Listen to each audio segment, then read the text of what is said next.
All right, so last night after a couple of mishaps, I decided to try again, and this is the bowl that I turned. It's cracked. It's got a little bit of chip out. As you can see, the pith is right there, and right there. It's really close to the center line of the tree. The pith is that center piece of the tree, so it has some cracks in it.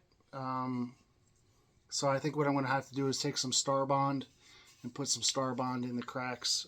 So it turned out pretty good. It was a little bit of a challenge to turn a bowl with cracks in it.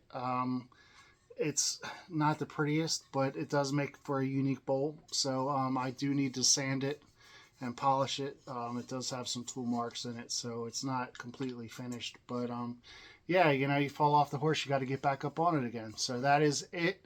Just wanted to show you my attempt at making another bowl. So not a complete loss, not a complete failure, but you just got to keep at it. You got to keep trying and keep getting better and keep getting better. So that is it. Thanks for watching.